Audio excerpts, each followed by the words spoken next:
अमरूद के एक पौधे से आप गुट्टी कलम की विधि से बहुत सारे पौधे तैयार कर सकते हैं। एक साल में ही उनसे अच्छा फल भी ले सकते हैं। मैंने भी गुट्टी कलम की विधि के द्वारा कुछ अमरूद के पौधे तैयार किए हैं, वही मैं आज आपको दिखाऊंगी। नमस्कार दोस्तों, वंदना गार्डन में आप सबका स्वागत है। मैंने अपने गार्डन में लगे अमरूद के इस प्लांट पर कुछ महीने पहले गुट्टी बांधी थी 2 ब्रांच को, ताकि मैं इससे नए प्लांट तैयार कर सकूं। और इस गुट्टी कलम बांधने की विधि के द्वारा आप अमरूद के या किसी भी फ्रूट वाले प्लांट के एक प्लांट से आप बहुत सारे नए पौधे तैयार कर सकते हैं। अमरूद के पौधे से आप गुट्टी बांधना यानी कि एयर लेइंग कैसे करनी है, ये वीडियो भी मैं पहले शेयर कर चुकी हूँ। मेरे अमरूद के प्लांट को इस तरह से गुट्टी बांधे हुए 1 महीने से ज़्यादा का वक्त हो गया है। तो अभी मैं आपको ये गुट्टी खोलकर दिखाऊंगी कि इसकी रूट्स कितनी निकलकर तैयार हुई हैं। गुट्टी कलम को बांधे हुए 1 महीने के बाद अभी हम इसे काट लेते हैं। कटर के द्वारा ही हम इसे काटेंगे। अगर आपके पास कटर नहीं है तो इसके लिए आप चाकू की हेल्प भी ले सकते हैं। इस गुट्टी को काटते समय एक बात का आपने ध्यान रखना है कि जो हमने इसको कट लगाना है वो एक ही जगह पर लगाना है, जिससे कि ये कटकर एक ही बार में अलग हो जाए।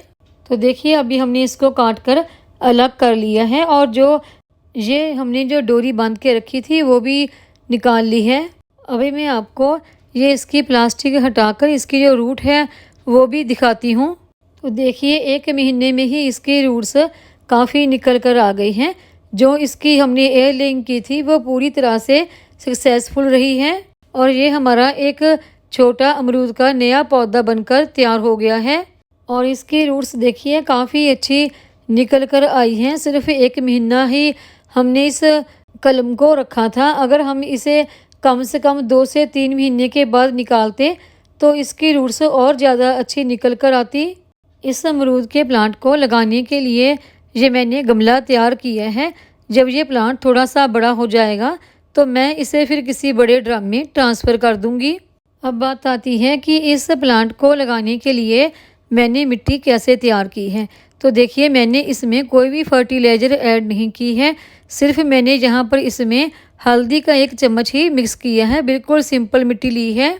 अगर आप पौधा बीज से तैयार कर रहे हैं तभी आप फर्टिलाइज़र का इस्तेमाल करें। अगर आप इस तरह एयर लिंक के द्वारा तैयार कर रहे हैं तो फ़िलहाल आपको किसी फर्टिलाइज़र की ज़रूरत नहीं। वो फर्टिलाइज़र हम इसमें 1 महीने के बाद ऐड करेंगे। अभी आप इस ब्रांच का साइज़ भी देख सकते हैं। इसका साइज़ कितना अच्छा है, कितनी इसकी नई नई ब्रांच निकल कर आई हुई हैं और ब्रांच भी काफ़ी बड़ी हैं। इस प्लांट की नीचे की तरफ से जो 2 ब्रांच निकल कर आई हैं उनमें से एक ब्रांच मैं काट दूंगी। जो ब्रांच ऊपर की तरफ बिल्कुल सीधी जा रही है उसी ब्रांच को रखूंगी, ताकि प्लांट अपनी पूरी पावर इस एक ही ब्रांच को ग्रो करने में लगा सके। और इसकी कुछ पत्तियां भी हमने हटा देनी है ताकि पौधा पूरा अच्छी तरह से फैल फूल सके। प्लांट की जो पावर है वो ये पत्तियां ना ले सकें। और यहाँ पर मैंने सिर्फ इस प्लांट की 2 से 3 पत्तियां ही छोड़ी हैं और जो दूसरी हमने एयर लेइंग की थी ब्रांच के ऊपर वो भी हम निकाल लेते हैं। देखिए, जब भी आप कोई प्लांट सीड से ग्रो करते हैं तो उसमें फ्रूटिंग होने में बहुत लंबा वक्त लग जाता है। तो अगर आप किसी प्लांट की ग्राफ्टिंग के द्वारा कोई प्लांट तैयार करते हैं तो उसमें भी वक्त लगता है। लेकिन जब आप एयर लेइंग के द्वारा कोई भी प्लांट तैयार करते हैं तो वो तुरंत आपका फ्रूट देने के लिए तैयार हो जाता है। इस ब्रांच की भी रूट देखिए काफ़ी अच्छी निकल आई हैं और ऊपर की तरफ देखिए और भी छोटी छोटी बहुत सारी रूट्स निकलने लगी हैं। मुझे लगता है कि जो हमने पहली ब्रांच कटिंग की थी उसमें रूट्स इससे ज़्यादा थी।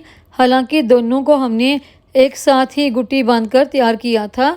और अभी मैं इस ब्रांच को भी मिट्टी में लगा दूंगी और इस मिट्टी को भी मैंने सिंपल ही हल्दी मिक्स करके तैयार किया है।